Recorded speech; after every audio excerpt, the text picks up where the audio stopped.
Welcome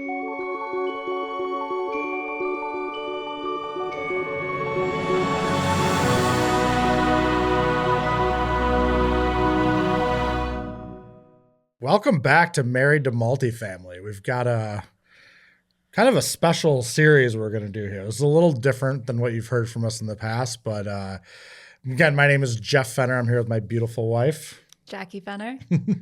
Glad to have you here. Way to introduce yourself. So we got something really cool to talk about, and this will probably be released as kind of an independent series. It's going to be Married to Resort Life. So we're kind of going down the road right now of this kind of awesome venture. You want to tell them a little bit about it? I'm going to call it an adventure. So we were lucky enough to come across a beautiful resort that we stayed at for our wedding in St. Thomas. We had all of our friends and family stay there, and it was absolutely gorgeous. It's about 5 minutes from Megan's Bay. And your best man, John Giardini, who actually worked at the resort years ago, has a very good relationship with the owner. The owner is getting a little bit older and looking to retire. He's young and vibrant, though. He is. Great guy. So is his wife. Yes. And they want to sell. So we were like, this place is gorgeous. It has so much potential, and we're looking to expand. Yeah, it's kind of really right place at the really right time, right? Yes. The owner, kind of the uniqueness of it, the owner doesn't want to just sell to anybody. He really cares about this place. It's been something he's owned for, 30 plus years. 30 plus years. So this is not something that was put up for auction or that highest bid type thing. He wanted to make sure it fell in the right hands. Jackie and I felt like we were the exact right hands for this to fall in. And like Jackie said, right, what a cool adventure. This is something that's both very outside of our wheelhouse. So one of the coolest things about this so far, we're going to take you through the process and what it's been like and all the way through hopefully the sale and the purchase. But for me personally, and I'll let you speak to yours, I'm learning a lot right now. Oh, yeah. Yeah. In just a cool way, like learning something that's obviously a passion project for us, but really getting outside of, we both work in the multifamily industry and we're both really good at our jobs there. But a lot of it is the same thing over and over again every year. It's the budgets, it's doing capital projects. And I think we're both would be considered subject matter experts on those things. Buying this resort, we are not subject matter experts. Not at all. That's why I'm calling it an adventure. Yeah. So learning about interest and what's kind of taken you aback that you thought you maybe knew more of than you did? I know nothing about investors. So going and trying to raise the capital to put down on this deal and what the budget has to show, then we have to take that to the bank, and the bank could say, I don't like this budget. But really trying to communicate with the investors the potential and what they are getting out of it. Just that in the past week has been a lot. Yeah. One thing it's probably given me more appreciation for is taking it back to the multifamily industry, what the developers go through to close these deals, right? I mean, on the capital markets side, raising that private equity, if you don't have $500,000 to go in with one other person that has $500,000, you're not going anywhere. And in multifamily, we're talking about hundreds of thousands of millions of dollars. So just, trying to find that money is probably the hardest part. Yeah, and we've probably completed 30 budgets in the last week for this thing. A lot of tweaks, a lot of back and forth with potential investors and kind of what they're looking for, what's important.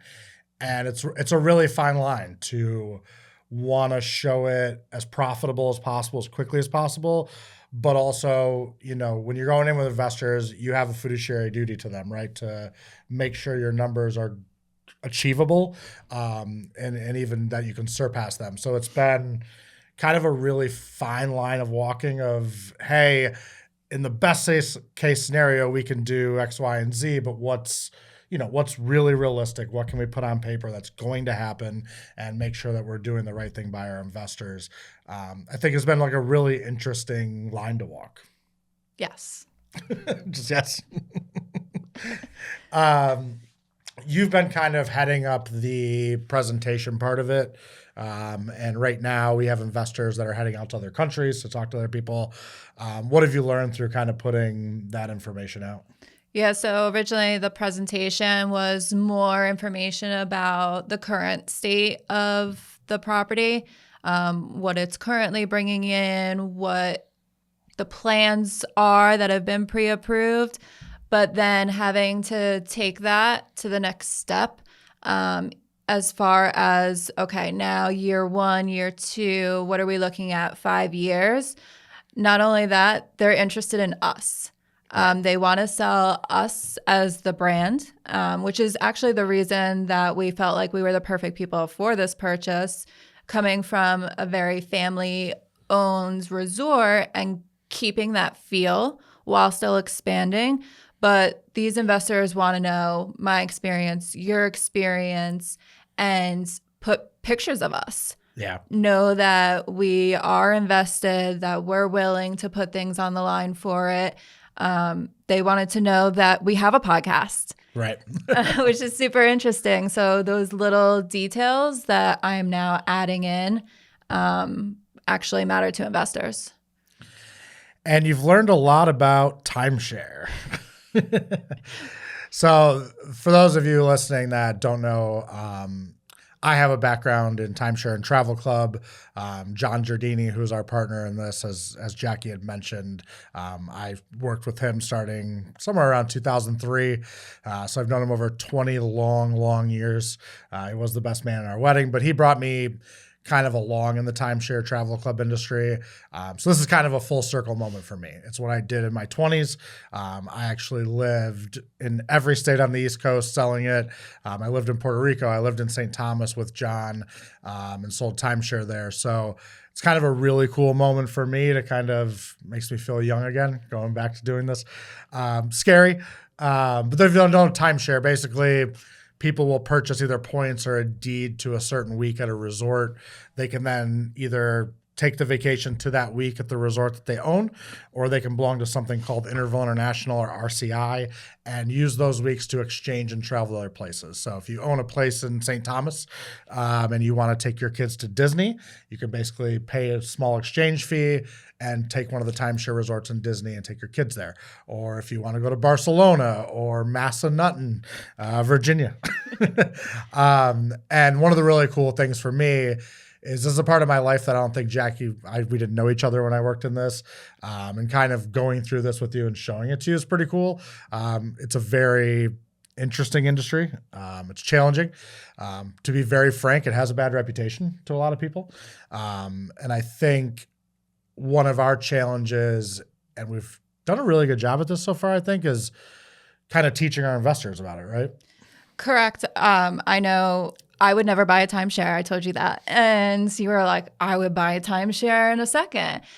Just, educating people. You said, we have a family and having kids. Now you want to go to a place where you have the best views anywhere you stay, but you also have a kitchen. So now you can cook your breakfast and lunch and just go out for dinner instead of spending all the money. Especially right now, right? How much is breakfast for 4 of us? It was $60 yesterday for Addison's birthday. Yeah. But now you get to save that money and spend it elsewhere where it would impact the community, such as St. Thomas. Now you can go down and spend it at the local shops, the local restaurants, and really help the community instead of just paying a resort their fees. Right. So I think it's not only just about saving us money, but also bringing the benefit to the community where these timeshares are. Yeah. And the other side of that, it's nice having the kitchen, definitely a money saver. And also if you travel with children, romantically, it's nice to have separate bedrooms. The joke we always used to say in the presentation that the double beds in the hotel room, one of them's the observation deck. So your kids can watch you. Gross. And if you're a family and you're traveling, you want to take a vacation with your spouse too, right? You want that alone time, and, vacation's a place a lot of people get closer together and do nice things. And if you're in a hotel room with double beds, probably not happening. Probably not a lot of romance going on in those rooms. So there's a lot of benefits to it. One thing Jackie pointed out, not to make this timeshare presentation, but, the really nice thing with timeshare rooms, you're never going to get a bad one because you can't sell a bad room. So you'll go to a hotel. Sometimes you're overlooking the HVAC system on the roof. Sometimes you're overlooking a dumpster. And it's, not the best views at all times. If you stay at a timeshare resort, you're going to have a very good view from every room. Specifically this resort, every room looks at Megan's Bay, which was once ranked one of the top 20 nicest beaches in the world. We were fortunate enough to do our wedding photo shoot on that beach. Tell me about Megan's Bay. Just flying into St. Thomas, it's a different island than I had expected the first time we went to look at the venue, and we flew in. It's mountainous, it's green, and then when you go down to Megan's Bay, it's just clear, and they have a great restaurant and bar. Yes, they do. So just having that so close, and the views, it's walkable. It is. It's only a mile away from the resort. Riz doesn't think it's walkable, but it's definitely walkable. Nothing's walkable for Riz. He has to take his Tesla everywhere. But I also liked, when talking about the timeshares, everybody can afford it because there's different options. Right. So you can get a week, in the off season versus the high season, and it gives everybody at different income levels options to travel and have vacations. Like, everybody should have them. Yeah. And we start in the sales process with them. There's also financing options that are really good. So we're going to certainly make sure it's affordable for everybody. And we've got a lot to learn about that. We're actually going to a timeshare presentation in the aforementioned Massanutten, Virginia. We're going there to see it. I've never been. Heard the resort's really nice. We're going with another family, the Giardinis, and we're going to learn a little bit about timeshare. Take the presentation. Only $100. Right, because you have to take the presentation. But we get to take our kids, and they have a water park and tubing and ski and snowboard lessons. So you can still make a vacation out of it. Yeah, you just got to sit through a 90-minute presentation, which I've already told Jackie she's got to say no because I will buy anything. Salespeople are the easiest people to sell in the entire world. You were talking about the bar at Megan's Bay. You want to tell the story about what we did there? Which time? So one of the ways we actually found out about this deal was we had rented what is it called? Moped. See, I don't even know what they are. We had rented a moped. Jeff had driven these all the time when he lived down there, so I trusted him. And as we went up a hill, the brakes were slipping and not working. So he crashed us before we reached the top so that we didn't go down the hill without brakes. So when we kind of crashed on the side of the road, then people drove past us, asked if we were okay. We said yes. We showed up to the wedding venue to see it for the first time. Jeff had blood all over himself, could hardly walk. It was lovely. So then Huge lump on my leg, was limping. So then we went to the Megan's Bay bar afterwards, and we were having a couple of drinks. And did we have the cupcakes at that time? Okay. So, it was, yes. Yeah. We had also gone and picked up cupcakes for our wedding cake tasting. So we brought those to the bar, having a few drinks. We passed out the cupcakes to everybody that was at the bar to get a vote on what flavor we should get. Meanwhile, I'm still bleeding all over the place.